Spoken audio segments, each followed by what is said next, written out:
अपांग मर्म आँख से संबंधित मर्म है और आँख के कोर के बाहर यदि हम देखें कनपटी में, तो जहाँ पे हमारी आईब्रोज एंड करती हैं वहाँ पर अपांग मर्म का स्थान होता है।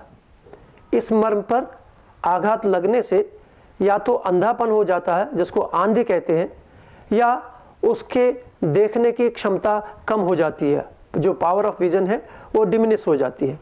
ऐसी अवस्था में ये मर्म स्थान पर आघात होने से ये स्थिति उत्पन्न होती है।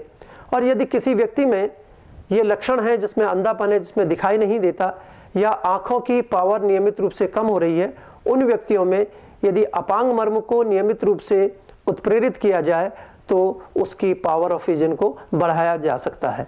आँखों का तिरछापन जिसको स्क्विंट कहते हैं, ऐसी स्थिति में अपांग मर्म को नियमित रूप से दबाने से आश्चर्यजनक रूप से फायदा होता है और जो ऑकुलर मसल्स की टोन है वो मेंटेन हो जाती है, जिससे कि स्क्विंट खत्म हो जाता है और दोनों आंखों की एक एक्सिस जो सेम हो सकती है। ये अपांग मर्म का एक महत्वपूर्ण योगदान है। वर्तमान युग में जहां हम लोग कंप्यूटर पर बहुत ज़्यादा काम करते हैं, जहां हम आज पढ़ने लिखने का बहुत ज़्यादा काम करते हैं, या ड्राइविंग जैसी चीज़ जो नियमित रूप से करनी पड़ती है, उससे आंखों पर बहुत जोर पड़ता है। और अक्सर देखा जाता है कि आंखों का भारीपन, सिर में भारीपन और आंखों की जो में चुभन होना, आंखों में से कम दिखाई देना, ये सारी तकलीफ़ें होने लगती हैं।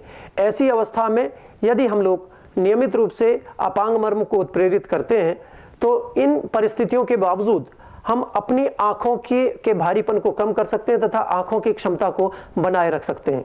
आइए जानते हैं अपांग मर्म को जानने की विधि। अपांग मर्म कनपटी में स्थित होता है। यदि हम देखें कि हमारी ये जो आईब्रो होती है, जो आईब्रो जहाँ पे एंड करती है वहाँ पर कनपटी में एक छोटा सा गड्ढा जैसा दिखाई देता है, इसको अपांग मर्म कहते हैं। और आप देख सकते हैं कि उसका जो परिमाप होता है हमारी इंडेक्स और मिडिल फिंगर के टिप के बराबर होता है। एक गड्ढा आपको दिखाई देगा, इसको हम आइडेंटिफाई करते हैं इस ढंग से। और दोनों तरफ के यदि आप मर्म को देखें तो दोनों तरफ के अपांग मर्म को आप इस ढंग से आइडेंटिफाई कर सकते हैं, tip of the index finger और द मिडिल फिंगर। और इस अपांग मर्म को दबाने के लिए आप इंडेक्स फिंगर की सहायता से इसको इंडेक्स फिंगर की मुट्ठी बांध लीजिए, इंडेक्स फिंगर खोल लीजिए। इंडेक्स फिंगर से आप अपनी आईब्रोज को पैल्पेट कीजिए और उसके समानांतर चलते चाहिए।